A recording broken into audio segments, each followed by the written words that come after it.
我现在都是在北竿村的桥仔聚落，然后桥仔聚落它其实是等于北竿村的比较靠左上角的地方，算是蛮边边角角的一个村落。那这里主要就是渔业，那村里有一个桥仔渔村展示馆，算是蛮适合让大家来这边认识桥仔村的发展史，还有一些马祖当地的渔业的东西，我觉得真的是很棒。而且它顶楼这边有一个平台，那旁边就是有庙，然后可以看到大海，然后看到渔港。那你还可以看到下方，因为我现在在的这个时间，然后刚好是天气很好，那你还可以看到说，大海那边就是岸边有人在晒海菜啊等等的，所以整个那个风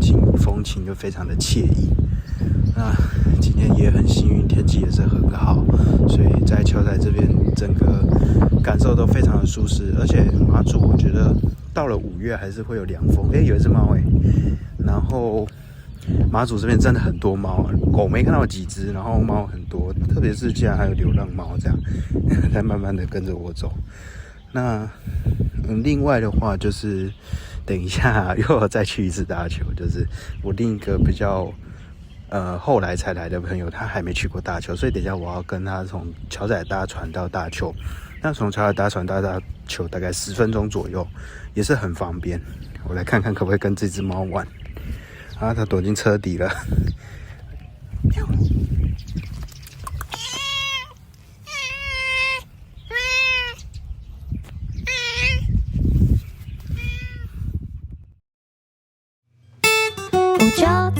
少侪的故事，想要讲互你听，听看卖一个都市的心声，啦啦啦啦啦，做伙甲我详细听。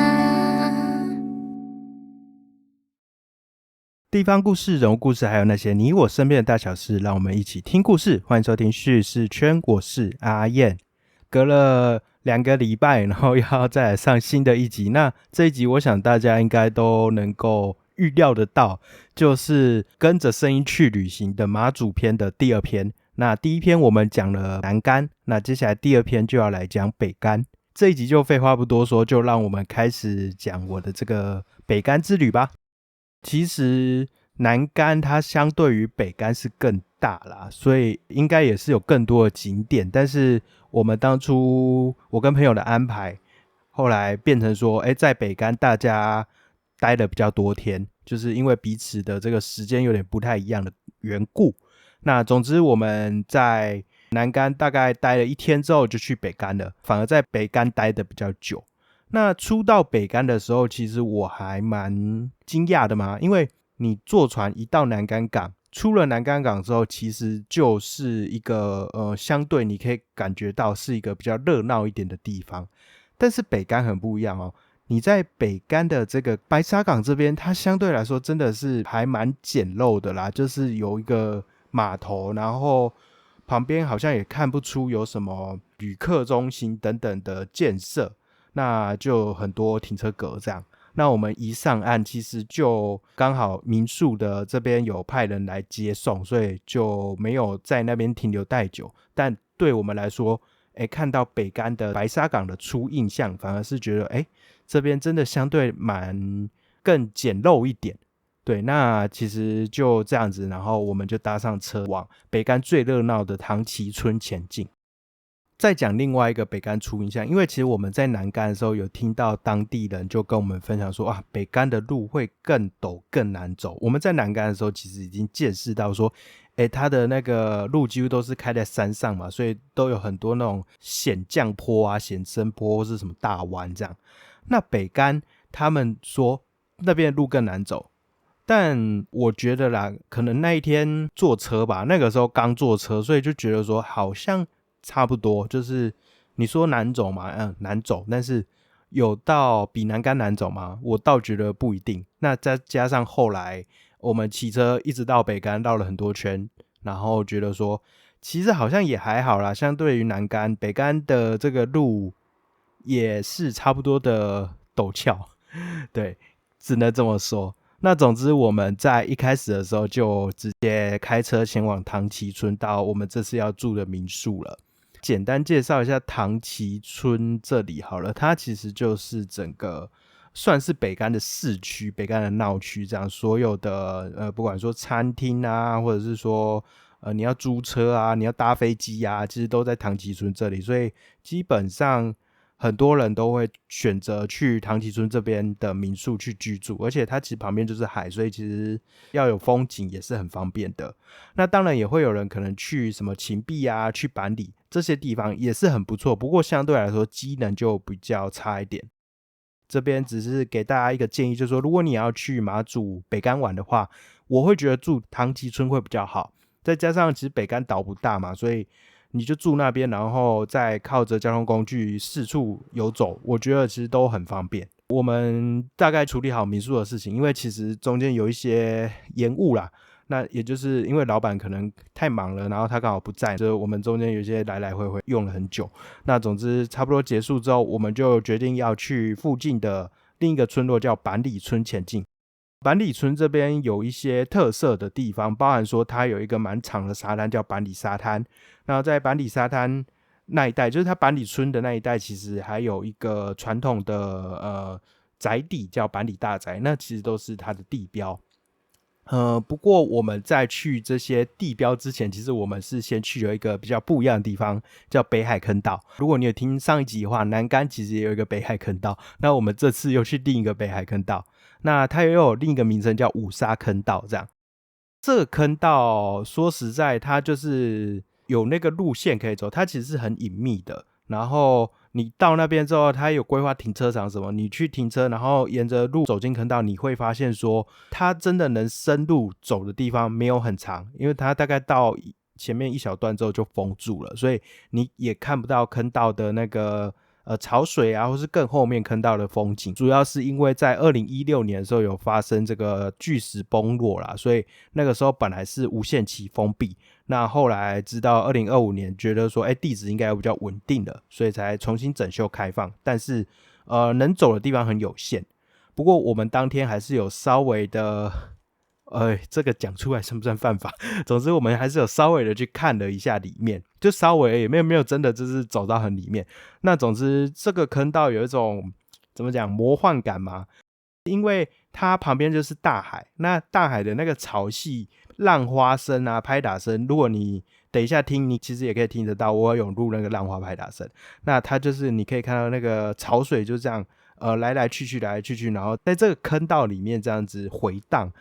那个声音真的是很怎么讲呢？也不是说很振奋，但就是会让人觉得很惬意，好像飘到某一个远方去的感觉。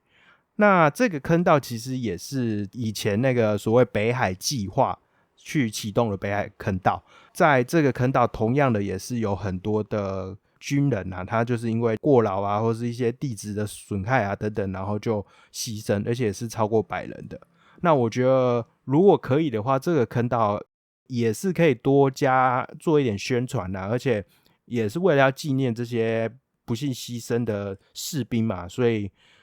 我觉得这附近也是可以再多做一些介绍会比较好。对，这个坑道有点蛮可惜的，就是这件事情。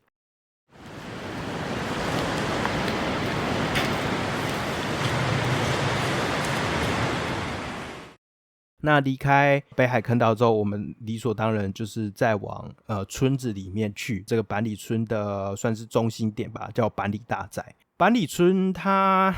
其实跟很多离岛村落一样啊，都是小小的。那你说真的要看到什么很大的亮点，我倒觉得也还好，最大的可能就是这个板里大宅，然后它的对面其实有游客中心，不过那时候还在整修，所以有点可惜，没办法去游客中心里面得到更多相关的资讯。那板里大宅简单介绍一下好了，你如果来到北竿，我觉得还是值得去看一下，因为在北竿的板里大宅这边啊，其实有可以说是马祖现存规模最大，然后保存最完整的这个闽东三合院建筑，而且跟我们一般理解的三合院不一样。我们一般理解的三合院可能就是你一眼望去你就可以看到那个左右两侧，然后还有最里面那一个嘛，然后红砖式的。但是因为他们这边是海边，比较不一样的就是它门口其实外面是一个石墙，然后里面才是这个木构造的建筑。板里大宅它的特色就在这里，那它也算是北竿真的很少见到的这种三合院式的建筑啦。比较可惜的是相关的介绍就少了一点，所以我们只能自己这样子慢慢游走探索。当时其实说实在也没有探索出个什么，就稍微了解一下它的这个样貌而已。那简单还是讲一下说，板里大宅它其实是在清代的同治年间，也就大概1860到1870年代的时候，就有一些人迁居到这边，然后是由这个所谓的王氏家族所兴建的。他们因为靠着经营两岸的这些贸易，然后获得惊人的财富，所以才有这栋家族豪宅。那当然也跟很多在马祖的建筑一样，在1949年之后，因为进入这个战地政务时期，然后被征作军方的空间使用，包含它可能作为办公室啊，或是军方福利社啊等等。直到1992年军方撤出之后，那这个大宅也逐渐的荒废。2009年王氏中青为了要保存这个珍贵的家族财产，所以才决定要把这个产权托管给马祖国家公园管理处，然后才启动了古厝修复这样。我真的觉得这真的是一件很好的事情啊。那如果可以的话，其实台湾有太多的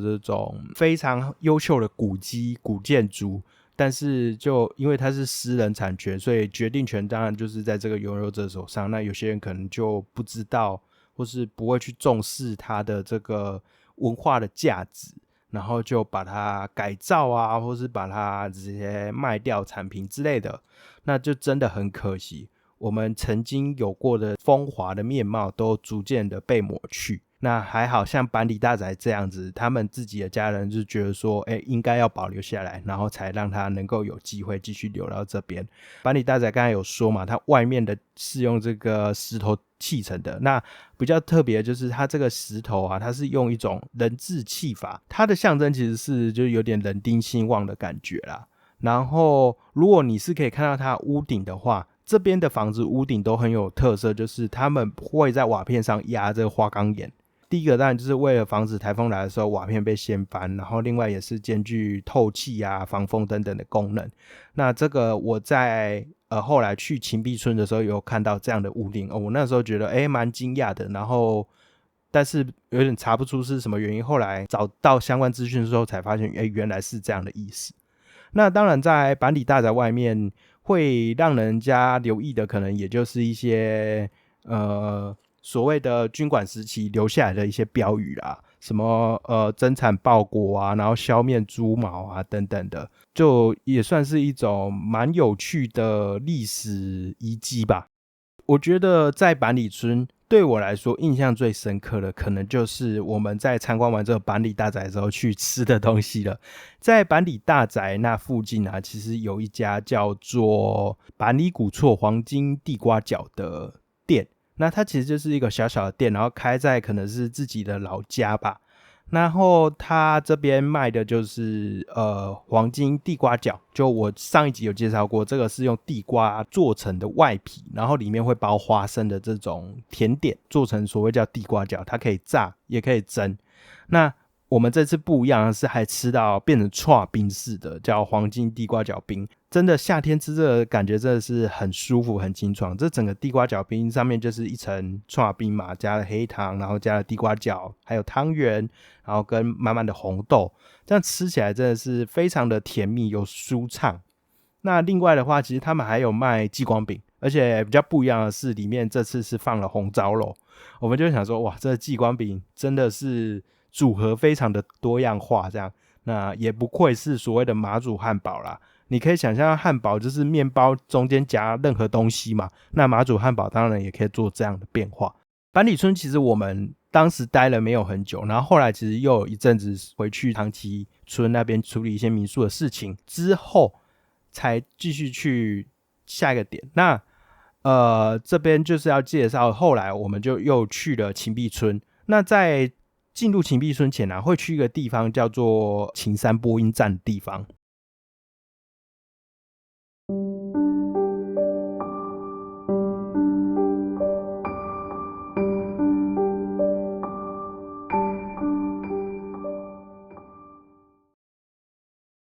如果有人有去过金门的话，你应该会知道金门那边会有一个所谓的播音墙，就是在这个两岸对峙非常激烈的时期，会透过这个播音墙它的超级大喇叭，然后送到对岸去做这个心战喊话。那在马祖其实有一个，就是在芹壁村的芹山播音站。那这个播音站当然已经荒废了，不过它留在这边还是有它的代表意义，是在1979年，所以是很晚期了。然后那个时候就透过这样的喊话方式啊，通常他喊的内容是什么？就可能包含一些温柔的心战喊话啊、政治宣传啊，然后会有一些像是当时邓丽君的歌曲啊，然后去播送。那另外的话，可能像是说那个时候可能中国那边在闹饥荒，然后播音响就会去说台湾人今天晚餐吃什么，几菜一汤、百米多香等等，去做那种反讽，然后让人家心生向往这样。其实因为刚好北竿芹壁那边正对的位置是所谓中国的好像是黄岐半岛还哪里，反正那不是一个很热闹的地方，算是比较乡镇地区，所以我在想啊，如果他们遇到这样的饥荒的状况，那又是在乡镇地区，听到这样的喊话，肯定会更加的羡慕嫉妒吧。因为说真的，他那边真的不是什么上海啊，什么广州啊、深圳那些，就是相对来说真的发展蛮好蛮热闹的地区这样。那总之现在这个播音墙已经没有再用了，但是就会变成一个很有特色的点。很有特色的点在哪里？就是你那个巨大的这个塔状建筑里面塞了48个巨大的喇叭，这真的很难想象说当时如果真的播音出来那个声音是多大，会不会耳膜会不会破掉，这样是蛮可怕的。那个播音墙因为他播的时候一般人应该是不能站旁边啊，不然那个耳朵会坏掉。那比较可惜的是那个播音站外面算是维护的蛮好，但里面就有点脏乱，然后那个椅子整个都生锈了。有一个比较有特色的地方，可能就是它的播音站旁边有一个喇叭的艺术装置，然后你的手机可以连蓝牙连到那个喇叭去播歌，然后就有点类似当时在播音的那种感受啦。好，那这是一个播音站。顺便要讲的是，在这个播音站这边你就可以看到算是说芹壁最好的一个取景点，就是从这个播音站看过去就可以看到依山傍海的这个芹壁村。好，我这边接下来就是要跟大家介绍芹壁村了。什么是芹壁村？可能有些人不知道，但可能有些人听过。芹壁村它是一个很特别的，有人说它就是台版地中海的一个村落，因为它真的就是依在山边的一群这个石头屋聚落，然后旁边就是湛蓝美丽的海。那说真的，跟这个欧洲的地中海真的有的比啊。它比较特别的就是它算是整个规模最大的传统的这种石厝的聚落，真的是保存得非常完整。因为当时可能台湾本岛这边经济发展，然后很多的村民都搬离了啊，反而这些屋子留下来，就变成说这变成一个原本的魅力都还保存着这样。我现在在北竿的芹壁村，那大家或许可以听到一些海的声音。然后目前我游走在这种石头花岗岩石头屋之间。那有些人可能会就是比喻这个芹壁村这里有点像什么妈祖的地中海，还是说什么就是台版地中海之类的，反正就是它这边是一个沿海的山坡新建的一个聚落。那这个聚落它全部都是用这种应该是花岗岩吧打造的石头屋，所以看起来就是特别的别致啊。因为整个建筑的外围都是可以看到一颗一颗的这个石头的外墙，对，然后非常的好看。那刚好又是围绕着这个清澈的大海，那外面还有一个很可爱的小岛，很像乌龟，叫做龟岛。那这边其实还可以看到很多当时留下来的标语，像是什么光复大陆啊，然后军民一心啊，或者什么蒋总统万岁啊之类的这种以前这个军事时代的标语。那可以感受到这里曾经的历史，然后还有现在的这个风貌。因为曾经这边的民居很多都变成了民宿，那也吸引了很多人来这边。那芹壁村除了有这些美丽的房子啊，然后依山傍海的建筑所形成的风景之外，还有什么样的东西呢？我觉得蛮有趣的，就是它的芹壁村对面有一个小小的岛，它叫做龟岛。它真的远远看进去，外形真的很像乌龟，很可爱。那另外的话，你如果在芹壁村里面游走啊，你还会注意到，除了像是本来就军管时期会留下一些标语之外，你还会看到在芹壁天后宫这个地方，它不只是拜妈祖，也不是只有说它的这个庙的外形是一个闽东式建筑，跟我们一般传统熟悉的这种闽南式的庙不太一样之外，更有特色的是，它这边有拜一个叫做铁甲将军的。什么叫铁甲将军？它其实是一只青蛙，很可爱，所以它有很多这种青蛙的一些雕像啊，或装置艺术。那传说中这只青蛙就是在海盗来袭或是军事危机的时候就有显灵，然后去变成军队啊，或是蛙民去吓退敌人，然后就当地居民就因此去祭拜它。所以在这个天后宫里面，你可以看到青蛙石雕供桌。听说这青蛙很喜欢喝高粱，所以都还会拜高粱这样。那在这个庙旁边还有一个算是有点像许愿池的地方，那就可以看到那个青蛙的铁甲将军在这个许愿池上面，这样就蛮可爱的。像它的路灯上面也会有这个青蛙的雕塑。另外一个还蛮可爱的就是它的入口，在这个芹壁天后宫有一个坡道入口，你如果仔细留意的话，那个坡道入口左右两侧会有石狮子，然后这石狮子比较不一样的是，它是一种金绿色的石狮子，然后它的表情是非常的可爱，很讨喜这样。那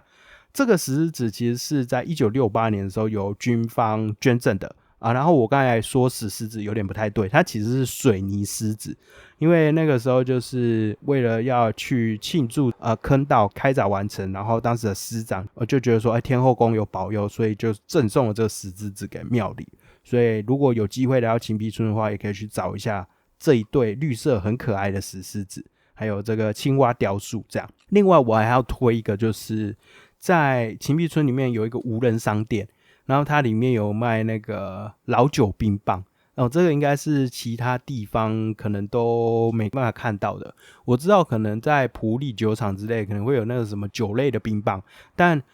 你在马祖芹壁村这边才能吃得到独一无二的老酒冰棒，它的味道又更不一样，然后也是更迷人的。此外啊，到芹壁村很多人就会去可能去住在这边的民宿，或是来到这边的景观餐厅，然后吃着东西看着海景，真的是很惬意的一件事情。特别是有一家咖啡厅叫秦沃咖啡烘焙馆，沃是3点水的这个沃，然后秦沃咖啡烘焙馆他们就是主打一些披萨啊，然后主打什么中式的餐点啊，也有饮料啊，那其实选择非常的多，然后刚好就开在芹壁村那种正对着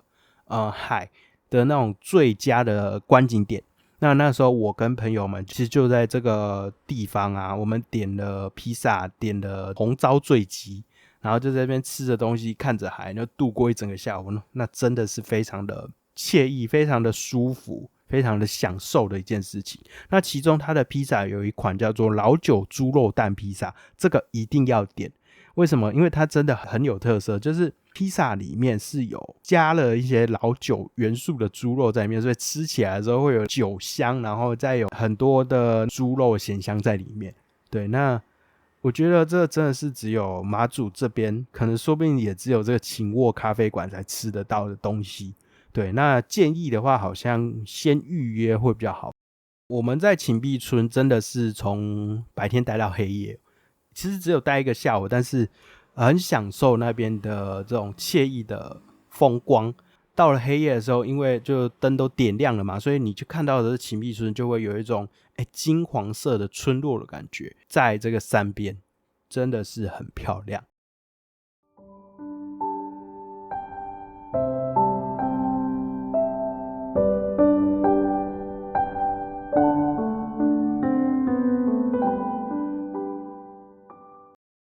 因为其实我们的整个行程是有点，就是说我第2天去了哪里，第3天去了哪里，第4天去了哪里，我觉得这样讲有点很流水账，所以我现在想要就是依照有点环岛式的概念，然后跟大家一个一个村落介绍。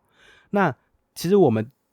第一天到北竿的时候是有去了板里村跟芹壁村嘛，那后来第二天，应该说第二天还是第三天的时候，我们有去了桥仔村，那就是在芹壁村更北边，就是这个北竿岛的左上角这边的一个村落。那这个村落也很特别，所以我真的觉得一定要给大家分享一下。我现在都是在北竿村的桥仔聚落，然后桥仔聚落它其实是等于北竿村的比较靠左上角的地方，算是蛮边边角角的一个村落。那这里主要就是渔业，那村里有一个桥仔渔村展示馆，算是蛮适合让大家来这边认识桥仔村的发展史，还有一些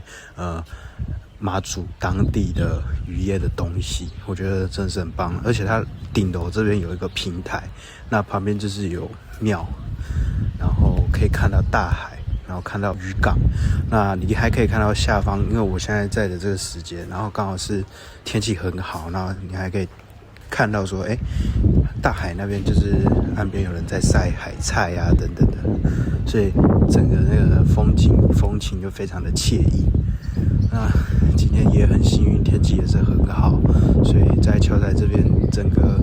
感受都非常的舒适。而且马祖我觉得到了5月还是会有凉风，有一只猫然后马祖这边真的很多猫，狗没看到几只，然后猫很多，特别是竟然还有流浪猫这样在慢慢的跟着我走。那另外的话就是等一下又要再去一次大邱，就是我另一个比较后来才来的朋友，他还没去过大邱，所以等一下我要跟他从桥仔搭船到大邱。那从桥仔搭船到大邱大概10分钟左右，也是很方便。我来看看可不可以跟这只猫玩。啊，它躲进车底了。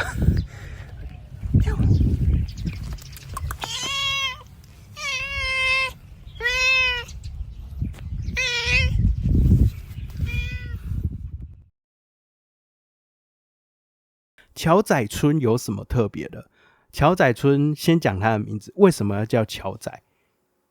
听这个名字，你觉得像是什么田桥仔吗？不是，桥是那个木桥的桥，吊桥的桥，大桥的桥。这个桥应该就能知道它的意思，就是因为这边过去有很多这种小桥。那这个桥仔村现在的可能常住的人口没有很多。但是它里面因为庙很多，有8间，所以又称为庙比人多的一个村落这样。那早期因为桥仔它这边算是一个天然的良港，所以渔业非常的鼎盛。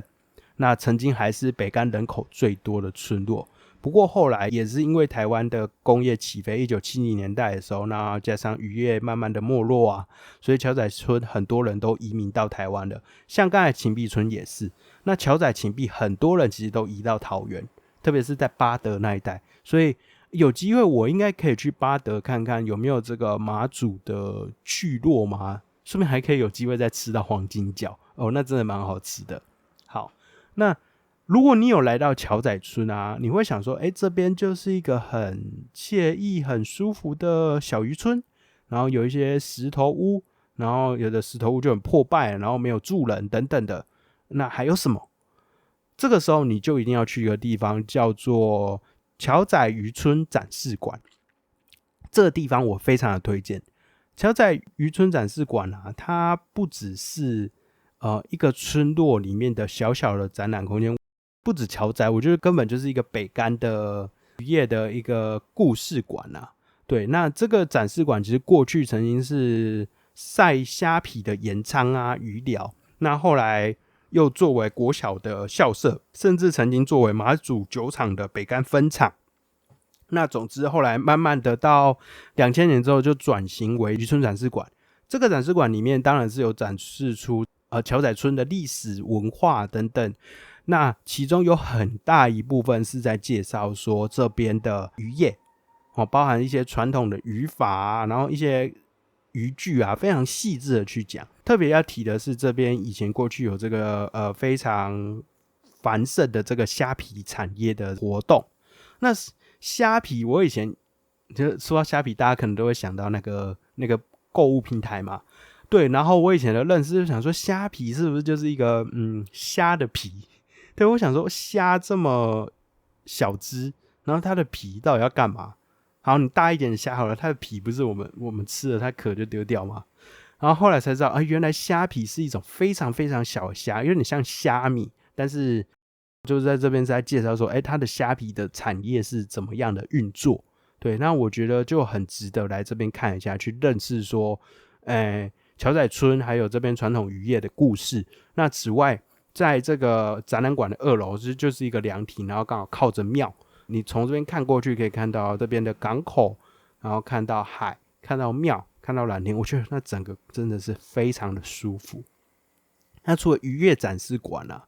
在桥仔村还有一个算是已经是文化资产等级的地方，叫做五间排。五就是1、2、3、4、5的5，然后间是房间的间，排是这个排队的排。五间排，五间排是什么意思？其实就是它是一个5间6扇的这个很大的一个石头的屋子的空间啊。然后这个里面其实还保留有过去去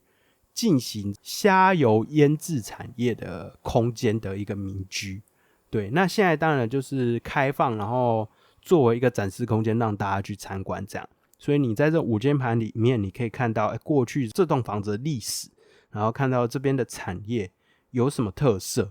那此外，它的2楼啊，有一个艺术装置，很大的一个倒吊的斗笠，还蛮漂亮的。对，就大家有机会可以去看一下5间排这个建筑。对我来说，桥仔村比较有印象的，可能就是他那边有人可能就是放养那个鸡，然后就在某个那种遗迹的石头屋附近，在那边开心的走来走去。我就说那边应该就是所谓的秘密基地了，鸡就是那个公鸡的鸡这样。对，那此外的话，桥仔村过去好像说那边也有一些闽南人的聚落，这个是在马祖相对少见的，不过好像蛮多人都已经移走了，所以石头屋就变成一个废墟群，然后就放在某些角落。好像说他们那个村落后面的山还是哪边吧，那边过去其实也有很多房子这样。那总之如果对这个地方很有兴趣，想要更了解的，我觉得大家也可以去看看，我最近也有借，就是志村健这个我也有介绍过啦，志村健这个小小的算文化指南或是旅游书，然后它的第1集的第1篇其实就是在介绍桥仔村这个地方，我觉得蛮意外的，刚好我在图书馆有看到，我就借来算是作为一个参考这样。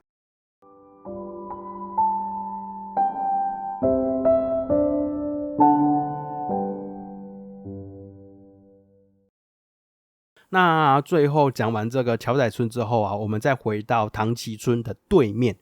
唐崎村对面有一个叫后沃村的地方。后沃村其实蛮有趣的是，我们这次住的民宿啊，他的老板就是后沃村的村长所以他很忙嘛。对，然后后沃村的村长，但是他住在唐崎村啊，反正其实很近啊，就过一个隧道就到了。那后沃村有什么特别的？后沃村最特别的就是他那边很大一块就是一个山，就是我这边骑车骑过去那个隧道到这个后沃村之后啊，不久就要准备爬那个超级险深坡到山上。然后这个山上有一个空间叫做战争与和平纪念公园这当然就是说他要纪念过去的这些战士嘛，这些纪念之中，然后让我们去反思和平这样。它就是在所谓大沃山，刚才说超陡的这个山的上面。因为这边过去其实是重兵防守，直到2003年过后才慢慢转型，然后变成说要开辟一个战争和平纪念公园。那到2010年才有这样的一个战争和平纪念公园主题馆。好，我现在来到战争和平纪念馆，然后蛮意外的，这里有开，对，我看过地图写没开，反正这边就是在介绍马祖的一个简单的历史啊，还有它跟这个军事的紧密交织。然后其实他有提到说，马祖在很早以前，可能甚至到明代的时候，就是一个很重要的战略的一个重要据点这样。然后后面有提到说，2战的时候，就是冷战的时候，那国共内战嘛，然后马祖这边是怎样作为一个最前线的地方，然后它的部署啊，包含它有这个3道核心防线，然后以这个像是碧山等等制高点为一个主要的指挥所这样。那另外这边有讲到一些重要的这个战争事件，好比说引起国际关注的东引5.1海战，让东引就是成为国际媒体中广受关注的焦点。在马祖最北端的东引岛啊，民国54年的时候，其实曾经爆发过一场5.1海战，然后这个我方的海军是以1敌8，就是官兵阵亡是5人，伤亡是33人，但是成功击沉这个共艇4艘，然后击伤2艘这样。那不管怎样，这一场战争，所以可以算是说这个冷战中一个很重大的热战这样。那此外其实有提到像什么7.5白犬洋空战啊等等的这些事件，那其实你都可以看到马祖在过去可以甚至说到现在啊，就是在过去它其实是一个非常重要的前线，而且是真的会爆发冲突的。所以在走到更后面，它就会讲到说，以前的这个居民在这边生活是这样，就是说从小就是老师啊都是告诉他们说，他们生长的地方是战地，所以要随时做好这些准备。那我们在马祖走的时候，可以看到很多小巷村落中都有很多标语这样。那这边整个治理的方式都是一个所谓管教养卫的4个方式，管就是包含着财政啊、粮食啊管制，然后教的话就是要建立一种比较服从然后忠诚的一个心态这样，然后养的话就是说透过一些渔业啊、建设农林，让马祖可以自给自足这样，然后卫的话就是说要去让大家能够遵守纪律、服从法规，然后也要建立一种对敌仇恨的心态这样。那这边有提到一个我觉得蛮值得看的，就是管制重重的日常，包含说以前的马祖可能都会有宵禁嘛，然后甚至是从6点之后就会开始有宵禁，然后出门必须有宵禁通行证，还有背诵这个通行口令，所以它旁边有个墙，上面还写着赞助口令谁这样。那另外的话就是灯火管制，因为就是当时战地，然后入夜之后，为了避免成为炮击的目标，所以这个灯火入夜之后都要关掉。然后一般民众跟军人其实是视同等的，所以就是民众犯法的话就军法审判这样。那另外也有提到比较特别的是金融管制啊，金融管制的话就是还发行只有马祖才能用的马祖币，避免有心人士破坏这个战地的秩序。此外的话还有电器用品管制，这个我觉得蛮特别的，就是这些高耗电的电器都禁止使用，包含像电冰箱啊等等。那他这里也有提到一个叫做同岛一命的概念，那最近也不是最近的，可能几年前因为国际桥牌社可能让高登很红，那同岛一命这时候这个标语也成为现在大家又继续在讲的一件事情。那同岛当然不限于马祖岛嘛，其实台湾岛也是，就希望大家都能够去秉持着这样的一个想法，所谓同岛一命。好，最后我要继续移动前，我再介绍一下马祖币。这个马祖币是从1989年9月1日才停止的。那在这之前，其实都是使用马祖币，然后只能马祖能使用。发行的是台湾银行，那其实看起来很像台币，但是其实它只有实现马祖能够使用。那大家刚才有听的话，你应该就可以听到说，这边这个主题馆它有什么特色，然后它介绍了什么东西。我真的觉得如果有来北竿有来马祖玩的话，这边一定值得去走一走。它的展间没有很大，但是你可以了解到马祖它不只是从民国甚至更早以前作为一个战略要地的重要性，然后还有去从中去了解说过去在这个军管时代下马祖人过着什么样的生活。那最后当然是从这个地方去看出去，看到罗山的美丽的海景。我觉得罗山岛就是从这个战争馆看出去看罗山岛那个景色，目前我在台湾可以说是数一数二，我觉得非常漂亮的这种海岛的景致，真的是台湾可以说排名前3哦。其他几个我可能还要想一下，但我相信这个一定是排名前3的。那其实我们在北竿、在南竿、在马祖的这几天，其实都花了很多时间在追类。什么叫追泪？其实就是追蓝眼泪。蓝眼泪是什么？它其实是一种，我的上一集应该有稍微提到，但其实我讲的可能不是很清楚，所以再跟大家多讲一点。蓝眼泪它是一种藻类啦，然后它碰到刺激什么的就会发光，然后因为它的光芒可以说是幽蓝色嘛，非常的漂亮的一种颜色，荧光蓝好了，对，那所以就会觉得形成这种梦幻般的美景。那其实我们从南竿开始就在追蓝眼泪，但是在南竿的时候，说真的没有看到什么泪，对，到北竿的时候才真的大爆发，才看到这样。第一个大爆发的点就是我们搭船从桥仔那边搭船晚上去看海面上的蓝眼泪，那真的是多到你随便拨动海面都是蓝蓝的光纹这样，尤其在大丘岛附近更是如此，船开过去会有那个亮蓝色的浪花，非常漂亮。然后如果看到对面刚好也有其他船开过去，就是这么迷幻的一个浪花。但是我要说的是大丘岛那边，我们那个时候遇到超大爆发，就是大丘岛那边海面上满满的蓝眼泪哦，然后因为海潮会流动嘛，所以这些蓝眼泪就会变得有点一闪一闪的，你就会想象说天上的星星全部都掉到海里面那种感觉，整个海面一闪一闪的，那真的很像在做梦一样的一个，我真的已经没有办法形容的一个景象了。你就想象一片黑色的深沉的海，坐在这个船上，然后你的身边都是因为你的船激起的浪花而涌现的蓝色光纹，然后眼前的那片黑色的海啊，是满满的一点一点，就很像星星的蓝眼泪的光，然后一闪一闪的，那个真的是很像在做梦一样的景色。那当然你这个用任何的用相机用手机也拍不出来，而且我们船在动嘛，那真的很难拍，但这个真的看过一次真的会永远难忘。另外的话，我们其实有在我们住的地方附近刚好有遇到这个蓝眼泪爆发的潮在那边，所以我们有去拍了一下，那一阵一阵浪花打下来都是蓝色的那种浪花，非常的漂亮。那我这边想要特别跟大家介绍就是这个追泪这件事情啊，因为其实到马祖玩或是说到任何地方玩，大家可能就会想说我要去看景点啊，吃美食等等，但因为追泪这件事情让马祖的观光活动有了不一样的风貌，而且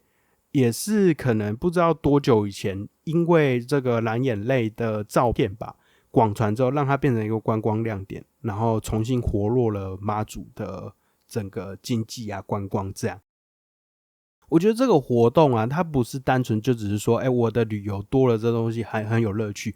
更多有趣的是它让人与人之间的互动增加了，不只是说我们跟当地人之间会分享说一些追泪的心得，甚至游客之间也会彼此去分享，像是我们可能就是在某个岸边找蓝眼泪的时候，刚好有遇到另一群游客，然后就这样闲聊起来说我们在哪边看到泪啊，然后我们推想哪边可能会有蓝眼泪啊等等，然后就也会闲聊一些来自哪里啊等等，就会变成说蓝眼泪串起了旅人之间的一个连结。那个时候我们其实就有遇到有阿伯阿姨，反正就是我们叫大哥大姐好了，然后曾经有位大哥他就说他以前在马祖当兵，但那个时候可能因为蓝眼泪的这个观光没有到很蓬勃，所以他们也没有什么特别的想法，但是后来回来马祖这边自己变成一个观光客之后，看到马祖的变化，然后他有很多不同的感触之类的，然后我们就这样跟他聊一聊，我真的觉得哇，蓝眼泪可以牵起这么多故事，真的很棒。那这个蓝眼泪它不是单纯就是大家漫无目的的乱找，它在地还有那种追泪群组，然后就会有人跟人分享说什么时候在哪里有蓝眼泪爆发这样。那甚至还有那种专业的所谓追泪人，就是他会开个团，然后带大家去各地去找蓝眼泪，然后说怎么样可以看到蓝眼泪，怎么拍等等的，对，然后就会变成说一个很有趣的产业啦。然后他们其实也是很热情，就不会说因为你没有付我钱，我就不会跟刚好在旁边的这个朋友分享说这边有什么这样。就是说马祖的夜晚虽然没有都市的繁华，甚至 Seven 也没有开24小时，但是有很多有趣的风景，在特定的季节里照亮了旅人还有享受生活人们的心，所以真的是很推荐大家来这边去看蓝眼泪，去追蓝眼泪。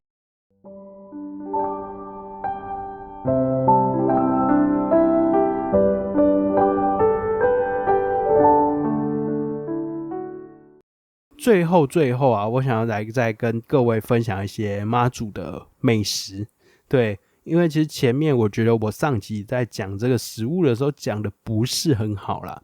首先当然要跟大家介绍的美食就是继光饼了。继光饼刚才前面有讲过嘛，这个继光饼就是所谓的妈祖汉堡。那它外表其实就是撒满白芝麻的面包，然后2层嘛，然后中间有豆，然后夹肉夹蛋这样。那上一集有说过，你如果想去吃的话，一定要去吃那个南竿的超群继光饼，超好吃，而且要加起司，那更赞。另外啊，刚才前面有介绍地瓜饺，我觉得我就不用再多说了吧。地瓜饺就是以地瓜粉作为外皮，然后里面就加入花生，有些可能甚至会加一些葱末等等，就是有点咸甜混杂的感觉。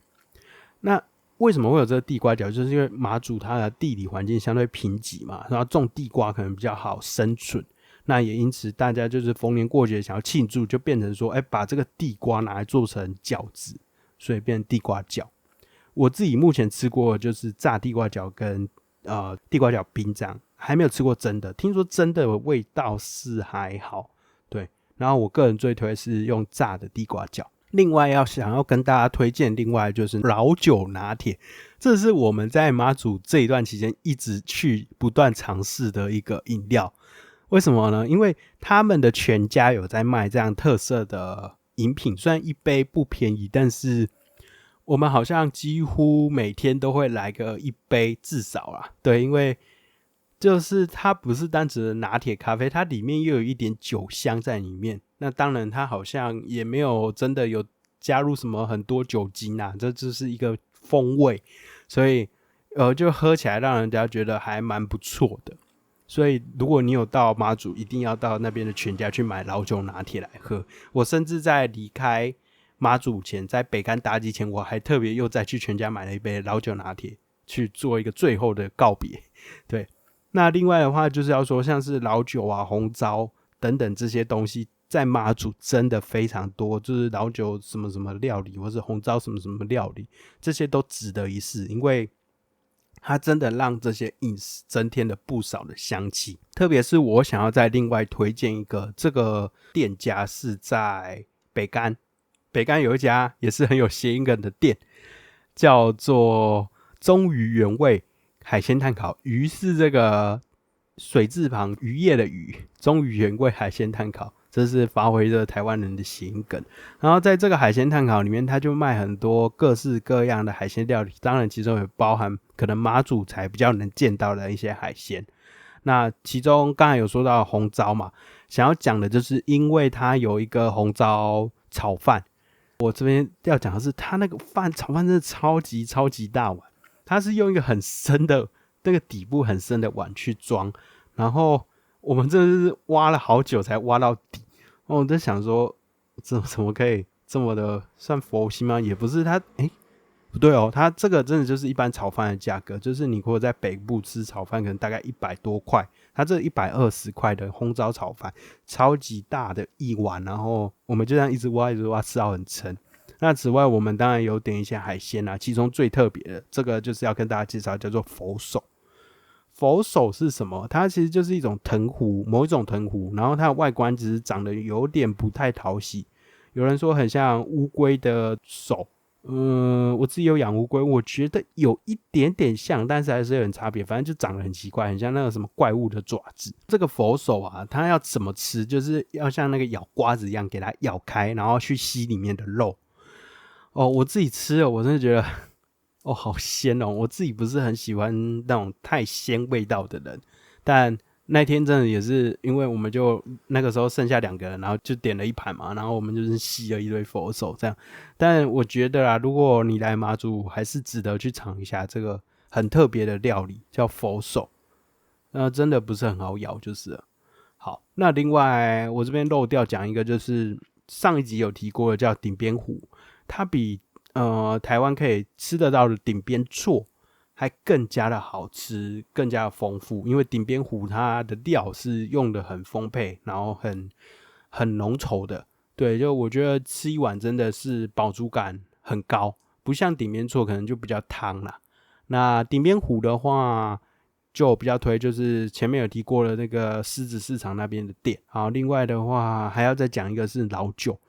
老酒风味刚才有讲老酒拿铁嘛，那另外还有一家在南竿的店叫做小七咖啡的店，然后他们其实卖了很多马祖特色的咖啡饮料，就是他们不是单纯就卖一般的咖啡，还有卖什么老酒咖啡、高粱咖啡，然后有卖咖啡豆，还有咖啡的